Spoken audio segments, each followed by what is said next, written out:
Hello friends, स्वागत है आपका हमारे चैनल हेल्पिंग हैंड्स में। आज हम यूनिट 2 सप्लाई एंड डिमांड का पार्ट 2 करेंगे। पहले में हमने डिमांड के बारे में डिस्कस किया था, अब हम इसमें जो है सप्लाई के बारे में डिस्कस करेंगे। तो फ्रेंड्स चलिए स्टार्ट करते हैं। तो इसमें जो हम पढ़ेंगे, सबसे पहले क्या पढ़ेंगे, सप्लाई शेड्यूल क्या होता है, सप्लाई कर्व क्या होता है, और forces behind the supply curve, और शिफ्ट इन सप्लाई, और उसके अंदर एक टॉपिक है equilibrium of demand and supply, और what is market clearing price. ये जो हम इस पार्ट 2 में कवर करेंगे। तो friends, supply schedule for a commodity show the relationship between its market price and the amount of that commodity that producer are willing to produce or sell और other things are constant। बाकी चीज़ें क्या रहेगी, constant। तो supply schedule क्या है? Supply schedule एक relationship है market price and the amount of that quantity. इसकी हम जो अभी टेबल दे रखी है, टेबल देखते हैं। फ्रेंड्स, ये टेबल थोड़ा सा गड़बड़ हो गया है। तो इसमें क्या है, यहाँ पे 5 ए बी सी डी और ई है। आप बुक्स में भी देख लीजिए, ये 500, 400, 300, 200 और 100। और इसके आगे जो क्वांटिटी सप्लाइड है, ये जो है ये है 18, 16, 12, 7 और 0। ये फ्रेंड्स यही टेबल है, आपको बुक में भी ये शो हो जाएगी। ये सप्लाई शेड्यूल इसका दिखाता है। सप्लाई शेड्यूल में ये क्या दिखाता है, जब किसी का प्राइस जो है 500 रुपये है, तो कितनी क्वांटिटी जो है प्रोड्यूसर सप्लाई करेगा, 18 क्वांटिटी, क्योंकि इसको क्या है ज़्यादा प्रॉफिट हो रहा है। जब इसका प्राइस 400 पे आ गया है, तो सिर्फ 16 क्वांटिटी ही जो है 16 मिलियन, बुक में देखोगे तो उसमें पूरा लिख के आ रहा है 16 मिलियन जो क्वांटिटी सप्लाई करेगा। जब इसका प्राइस जो है 300 पे आ गया, तो ये जो है 12 हो गया। जब इसका प्राइस 200 हो गया है, तो ये 7 मिलियन क्वांटिटी ही जो है सप्लाई करेगा। जब इसका प्राइस जो है 100 पे आ गया, तो सप्लाई नहीं करेगा, क्योंकि इसको कोई प्रॉफिट ही नहीं हो रहा है, ये लॉस में जा रहा है। जैसे कि अभी मान लो कि एप्पल का प्राइस 100 रुपये है, एप्पल का प्राइस अभी 100 रुपये है। 100 रुपये है तो उसको बेनिफिट ज़्यादा हो रहा है, तो वो यहाँ पे 10 पेटी सप्लाई कर देगा। यही प्राइस मान लो ये इसका 80 पे आ गया, तो उसको प्रॉफिट कम होगा, तो ये 10 की बजाय यहाँ पे 9 करेगा। यही इसका 60 पे आ गया, तो ये इसको 8 या 7 पे ले आएगा। अब फ्रेंड्स, यही अगर ये इसका 30 रुपये पे चला गया, तो ये सप्लाई ही नहीं करेगा, क्योंकि इसकी जो कॉस्ट है वही नहीं निकलेगी। तो उसकी कॉस्ट नहीं निकलेगी, तो ये एप्पल को जो है प्रोड्यूस ही नहीं करेगा। तो फ्रेंड, यही जो है हमारा सप्लाई शेड्यूल है। इसके बाद हम बात करेंगे सप्लाई कर्व की। सप्लाई कर्व क्या है? सप्लाई कर्व में जैसे मैंने अभी आपको दिखाया है, तो जो ग्राफिकल रिप्रेजेंट किया गया है, उसी को जो हमें सप्लाई कर्व बोलते हैं। सप्लाई कर्व क्या होता है? जो इसका ग्राफिकल रिप्रेजेंटेशन है, उसी को ही सप्लाई का जो ग्राफिकल रिप्रेजेंटेशन है उसको सप्लाई कर्व बोलते हैं। मैंने आपको टेबल तो इसकी दिखा दी है, और इसका फ्रेंड्स फिगर, जिसे फिगर मैंने इसमें लिखा 2.3, जो मैंने आपको टेबल बताई है उसी का ही डेटा ये जो है अपलोड किया गया है। तो ये मैं आपको दिखाता हूँ। ये है फ्रेंड्स, ये है टेबल, इस सप्लाई कर्व। सप्लाई कर्व क्या होता है? ये देखो, ये सप्लाई कर्व है अपवर्ड स्लोपिंग। वो डिमांड कर्व क्या था? वो था डाउनवर्ड स्लोपिंग। ये है अपवर्ड स्लोपिंग।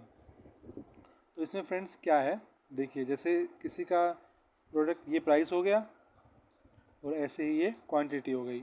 अब क्या है कि अगर किसी का प्रोडक्ट का प्राइस 50 रुपये है, तो क्या करेगा वो ज़्यादा क्वांटिटी सप्लाई करेगा, जब 15 क्वांटिटी सप्लाई कर रहा है या जो भी है।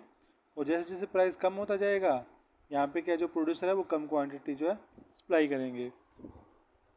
यही जो आपने पहले मैंने आपको बताया, ये वही चीज़ है। तो इसी का जो ग्राफिकल रिप्रेजेंटेशन है, उसी को हम सप्लाई कर्व बोलते हैं। अब फ्रेंड्स, इसमें आगे क्या है, ये फ्रेंड्स यही एग्जांपल दिया हुआ बुक के अंदर, आपको ये एग्जांपल मिलेगा कि इस केस में अगर ऐसे रहेगा तो क्या होगा। और ये जो क्या बोलते हैं कर्व है, वो है अपवर्ड स्लोपिंग। अपवर्ड वो डाउनवर्ड है और ये है अपवर्ड स्लोपिंग। ये फ्रेंड्स ये आपको याद रखना पड़ेगा। और एक फ्रेंड्स इसमें क्या होता है कि एक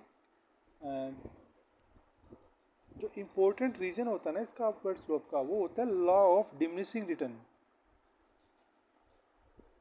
लॉ ऑफ डिमिनिशिंग रिटर्न जो इसमें अपवर्ड स्लोपिंग होता है ना, उसका ये पूरा रीजन ये होता है कि law of upward sloping diminishing reason इसका कारण है। डिमिनिशिंग रीजन का फ्रेंड्स अगर आपको मैं समझाऊं तो क्या है, लॉ ऑफ डिमिनिशिंग रिटर्न क्या है। सॉरी इसमें मेरे को एक बार कहीं दिख नहीं रहा, क्योंकि इसके अंदर भी एक सेकंड फ्रेंड्स,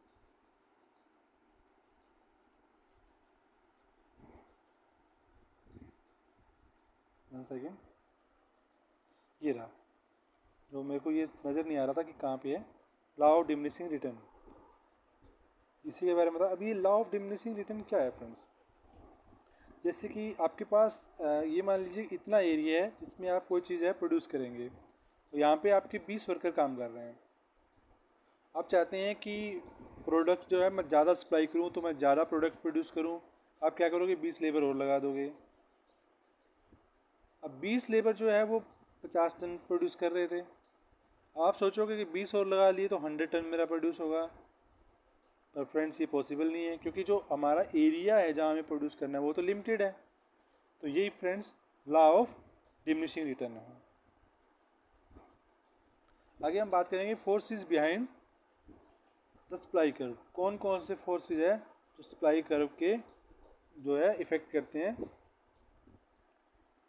अब इसमें बात करते हैं, the fundamental point is that the producer supply commodity for profit और नॉट फॉर फन। जो प्रोड्यूसर है वो प्रोड्यूस करेगा प्रॉफिट के लिए, ना कि किसी चैरिटी के लिए। One major element underlying the supply curve is called cost of production. When cost of a goods are low related to market price, it is profitable for producer to supply a great deal। क्या कहता है, जब production cost किसी product की कम होगी market price से, तो producer जो है उसको ज़्यादा प्रॉफिट होगा, तो उसके लिए अच्छी डील होगी। और जब प्रोडक्शन कॉस्ट हाई होगा प्राइस से, तो फर्म जो है वो कम प्रोड्यूस करेगी, क्योंकि उसको जो है प्रॉफिट उससे कम हो रहा है, क्योंकि उससे इसका जो बिजनेस है वो डाउन जा रहा है। तो यहाँ पे जो है कॉस्ट ऑफ प्रोडक्शन है, ये इसके मतलब सप्लाई कर्व को इफेक्ट करता है। Production cost are primary determine by the prices of input technical advances. ये इसका जो है दूसरा रीजन आ गया। प्राइस ऑफ इनपुट में क्या कहता है, अदर फैक्टर जो इसके फोर्सेस है वो आ गए। प्राइस ऑफ इनपुट में क्या है, जैसे लेबर, एनर्जी और मशीनरी, इनकी इम्पोर्टेंस रहती है। जब इनका प्राइस मतलब इनपुट्स के प्राइस में कुछ चेंजेस आएगा तो वो भी सप्लाई कर्व को जो है इफेक्ट करेंगे। For example, when petrol price rise in 1970, the increase rate of price of energy for manufacture increase their production cost, lower their supply. अब ये क्या करेंगे, जब इनकी प्रोडक्शन कॉस्ट इंक्रीज हो गई तो ये क्या करेंगे, सप्लाई को कम कर लेंगे। उसके बाद क्या हुआ, by concern as computer prices fell over last 3 decade, business increasing substituted computerise process. अब क्या हो गया, पूरा प्रोसेस ही कंप्यूटराइज हो गया है, तो बिजनेस जो है इसमें इम्प्रूवमेंट हुई है, तो इससे भी ये पूरा इस पर इफेक्ट करेगा, क्योंकि ये टेक्निकल एक जो एडवांटेज मिल गई है वहाँ पे प्रोड्यूसर को। A equally important determination of production cost is technological advances, which consist of changes that lower the quantity of input needed to produce the same quantity of output। इसमें क्या हो गया, जैसे अब जहाँ कंप्यूटर काम कर रहे हैं तो वहाँ पे हमें कम लेबर की जरूरत पड़ेगी।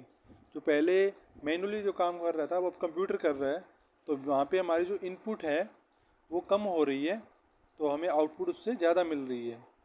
तो ये भी एक इसका फोर्स है सप्लाई कर्व के पीछे। इसके बाद हम बात करेंगे प्राइसेस ऑफ रिलेटेड गुड। अब friends, prices of related good का मतलब क्या हो गया, कोई मान लीजिए कोई प्रोडक्ट है, एक कंपनी कोई प्रोडक्ट बना रही है ये, अब क्या कर रहा है कि इसकी जो डिमांड है वो कम हो रही है, तो इसकी जो सप्लाई है वो भी प्रोड्यूसर कम कर देगा। अब क्या करेगा, प्रोड्यूसर एक सिमिलर दूसरा सब्स्टिट्यूट प्रोडक्ट बनाएगा उसका, और लोगों को ये पसंद आएगा तो इसकी डिमांड बढ़ेगी। तो यही है प्राइस ऑफ रिलेटेड गुड्स। इसमें लिखा क्या है, supply is also influenced by the prices of related goods, particularly goods that are alternative output of production process. If the prices of one production substitute rises, the supply of other substitute will decrease. For example, auto companies typically make several different car model in the same factory. एक ही factory में automobile कंपनियां क्या करती है, अलग अलग model बनाती है. If there is more demand for one model, किसी प्रोडक्ट की ज़्यादा डिमांड है तो इसका प्राइस इंक्रीज हो गया, तो वो क्या करेंगे, वो इस they will switch over more over their assembly line to making that model. अब वो क्या करेंगे, जैसे अभी करेटा गाड़ी या किया गाड़ी, hyundai की कर लो, करेटा चल रही है वरना चल रही है, तो क्या करेंगे, अभी क्रेटा की डिमांड ज़्यादा है तो क्या है, अपना फोकस जो है क्रेटा पे ज़्यादा करेंगे, इसी को बनाने में वो ज़्यादा करेंगे. तो यही friends prices of related good. अब आगे बात होगी गवर्नमेंट पॉलिसी की. Government policy has also important influence on the supply curve. Friends इसमें तो थोड़ी थ्योरी जो है ज़्यादा दे रहे हैं, मैं आपको डायरेक्ट बता देता हूँ कि गवर्नमेंट पॉलिसीज़ में क्या हो गया कि किसी प्रोडक्ट में बनाने में कॉस्ट में कुछ टैक्सेस वगैरह कुछ और लग रहा है, तो गवर्नमेंट उसको कम ज़्यादा करेगी तो वो भी इस पर जो है पूरा का पूरा प्रभाव डालेगा. उसके बाद हम बात करेंगे special factor that apply supply curve. Weather expert and important influence on farming and on government. The computer industry has been marked by a key of innovation which has lead to continuous flow of new product. Market structure will affect supply and expectation about future price of an important impact upon supply decision. Future में किसी product का क्या price रहेगा, ये भी जो एक major effect है या मेजर फैक्टर है सप्लाई कर्व का, कि आगे उसकी जो हम कोई प्रोडक्ट बना रहे हैं उसकी आगे सप्लाई कैसे रहनी है, वो भी एक मेजर रोल जो है इसमें अदा करता है. अब फ्रेंड हम बात करेंगे शिफ्ट इन सप्लाई की. ये भी इम्पोर्टेंट क्वेश्चन है, शिफ्ट इन सप्लाई. सप्लाई के अंदर शिफ्ट क्यों होता है फ्रेंड, जैसे आपको पता है इसका कर्व जो होता है अपवर्ड स्लोपिंग होता है, तो इसमें यहाँ पे आपको शिफ्ट ऐसे दिखेगा, पर इसमें जो प्राइस है, ध्यान रखना इसमें प्राइस में कोई चेंज नहीं है, प्राइस जो है आपका फिक्स ही है, प्राइस में इसमें बिल्कुल भी चेंज नहीं है. तो इसमें when changes in factor other than goods on price affect the quantity, we call these changes as shift in supply. Supply increases or decreases when the amount supplied increases or decreases at market price. ये friends figure है, इसमें देख लीजिए, जैसे मैंने आपको पहले बताया था कि अभी ये सप्लाई ये जा रही थी, ये प्रोड्यूसर सप्लाई कर रहा था, इसमें क्या है शिफ्ट आ गया. इसको मैं आपको बताता हूँ, चलो एक बार इसको रीड कर लें. When automobile price changes, producer change their production and quantity supplied. However, the supply and the supply curve do not shift. इसमें क्या होगा, सप्लाई और सप्लाई कर्व है वो शिफ्ट नहीं करेगा. अब क्या करें, प्राइसेस तो सेम है, प्राइसेस में कुछ चेंज नहीं आ रहा, और उसकी जो डिमांड है वो बढ़ रही है. डिमांड बढ़ेगी तो क्या है, प्रोड्यूसर ज़्यादा उसको सप्लाई करेगा.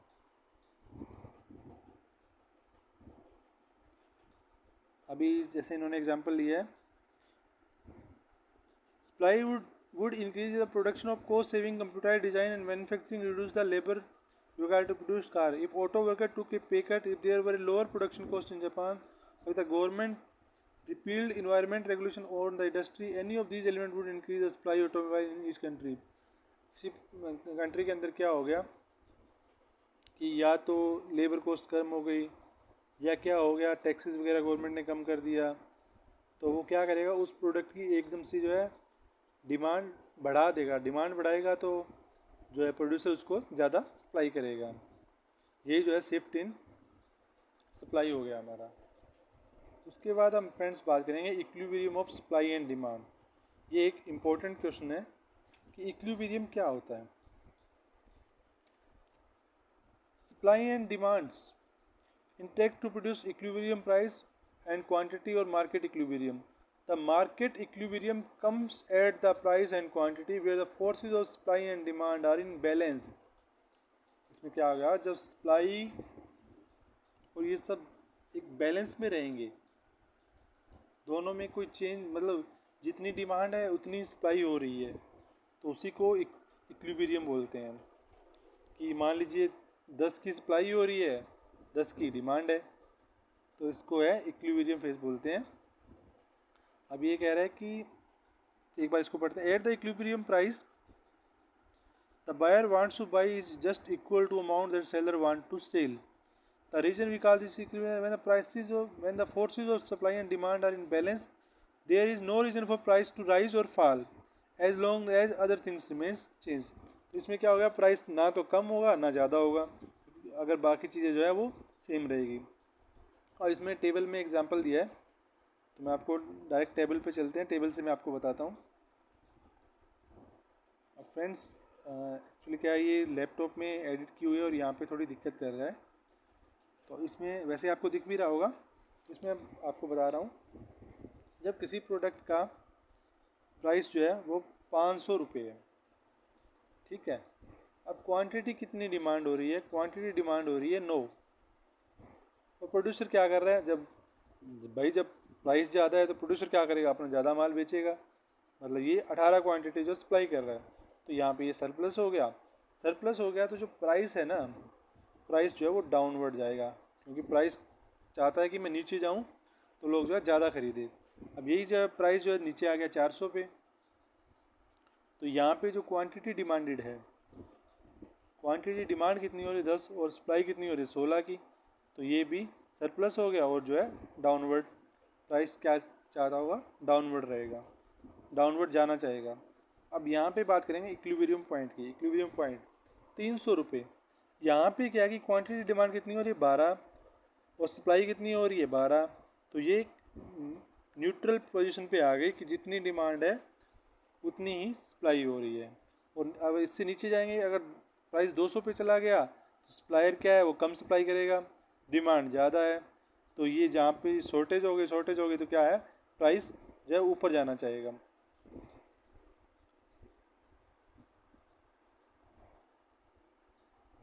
यही चीज़ इसमें पूरे एग्जांपल में यही चीज़ आपको जो है बताई गई है। अब market equilibrium comes at the price at which quantity demanded is equal to quantity supplied. At that equilibrium, there is no tendency for price to rise or fall. और this equilibrium price is also called as market clearing price. Friends बहुत ही important question है ये, market clearing price क्या होता है। तो market clearing price, equilibrium price को ही हम मार्केट क्लियरिंग प्राइस बोलते हैं। इस इक्विलिब्रियम में क्या होता है कि जितनी क्वांटिटी सप्लाई हो रही है उतनी ही डिमांड हो रही है, तो वहाँ पे प्राइस का बढ़ना या कम होना, उसकी टेंडेंसी कम हो जाती है। इसमें बाकी चीज़ें वो चेंज नहीं होनी चाहिए, अगर बाकी चीज़ों में चेंज आ गया तो इसमें जो है हमारा चेंज आएगा। तो फ्रेंड्स ये क्वेश्चन मैंने आपको स्टार्टिंग में बताया था, मार्केट क्लियरिंग प्राइस का भी हम इसमें डिस्कशन करेंगे। तो यही होता है मार्केट क्लियरिंग प्राइस। तो चलिए फ्रेंड्स, इसमें मैकमिलन की बुक में क्वेश्चन दिए हुए हैं, क्वेश्चन कर लेते हैं। डिमांड शेड्यूल इज द, अब नीचे ऑप्शन दिया गया, डिमांड शेड्यूल क्या है। Relationship between demands and quantity both, relationship between price and quantity both, relationship between price and demand, और none of the above. Demand schedule क्या होता है फ्रेंड्स, डाउनवर्ड स्लोपिंग। किसके बीच में रिलेशनशिप है, ये किसके बीच में रिलेशनशिप है, प्राइस एंड क्वांटिटी। तो इसमें प्राइस कौन सा है, प्राइस ये हो गया, क्वांटिटी ये हॉरिजॉन्टल में हो गया। तो यहाँ पे हमारा आज आंसर क्या हो गया, प्राइस एंड क्वांटिटी बोथ। अगला क्वेश्चन है, market demand curve obey law of downward sloping. ये देखो फ्रेंड्स, मैंने आपको बता रखा है लॉ ऑफ डाउनवर्ड स्लोपिंग, और सप्लाई कर्व क्या करता है, लॉ ऑफ अपवर्ड स्लोपिंग। अगला क्वेश्चन है, forces behind the demand curve are. जैसे कि हमने पहले जो इसकी वीडियो उसमें किए थे कि डाउनवर्ड स्लोपिंग के फोर्सेस कौन कौन से जो इसकी जो है इफेक्ट करते हैं। तो फ्रेंड्स इसमें एक जो चॉइसेस दे रखी है, expectation about future economic condition, average income, cost of production. तो इसमें क्या हो गया, पहला और दूसरा है एवरेज इनकम और expectation of future economic condition. और बाकी आपको बाकी भी पता होगा, average income, size of market, related goods, special influence में ये हो गया टेस्ट और प्रेफरेंस। ये डिमांड कर्व के फोर्सेज हो गए। A downward sloping demand curve wait quantity demanded to, downward sloping demand curve demand curve क्या हो गया, ये हो गया प्राइस क्वांटिटी, तो आंसर हो गया price. Shift in supply means, अभी मैंने आपको बताया कि शिफ्ट इन सप्लाई मीन्स क्या हो गया। तो चॉइसेस है, when changes in factor other than goods on price affect the quantity supplied, when changes in goods on price affect the quantity supplied, तो क्या हो गया फ्रेंड्स, इन दोनों में से बहुत नहीं है फ्रेंड्स, एक आंसर रहेगा when changes in factor other than goods on price affect the quantity supplied। अगला इक्विलिब्रियम प्राइस, इक्विलिब्रियम प्राइस को हम कौन सा प्राइस बोलते हैं, मार्केट क्लियरिंग प्राइस, अभी मैंने आपको बताया था। तो फ्रेंड्स ये डायरेक्ट क्वेश्चन ऐसे ही पूछे जाते हैं इस यूनिट से। अब forces behind the supply curve, हमने अभी पढ़ा है कि सप्लाई कर्व के पीछे कौन कौन से फोर्सेस है, इस यूनिट में हमने जो किए हैं कि कौन कौन से फोर्सेस उसको अफेक्ट करेंगे, जैसे cost of production, prices of input technological advances, और वो क्या बोलते हैं, गवर्नमेंट पॉलिसीज, और प्राइस ऑफ रिलेटेड गुड्स। तो यहाँ पे forces behind the supply curve, cost of production, technological advances, government policies, तो all the above. Supply curve relates quantity supplied to, supply curve क्या हो गया फ्रेंड्स, यही हुआ, और इसमें क्या होगा था, ये हो गया P, ये हो गया क्वांटिटी ऑफ सप्लाइड गुड्स। तो supply curve relate quantity supplied to price. आगे क्वेश्चन है, market equilibrium comes at the price at which quantity demands equal to quantity supplied, जितनी क्वांटिटी सप्लाई हो रही है, जितनी डिमांड हो रही है, उसी को हम जो है इक्विलिब्रियम पॉइंट बोलते हैं। तो फ्रेंड्स ये हमारा चैप्टर टू हमारा एंड हो गया। तो फ्रेंड्स जिसने चैनल सब्सक्राइब नहीं किया, प्लीज़ चैनल को सब्सक्राइब कर लीजिए, इस पर आपको CIB की सारी वीडियो मिलेगी टॉप यूनिट वाइज। तो फ्रेंड्स प्लीज़ चैनल को जो आप सब्सक्राइब कर लीजिए। Thank you friends.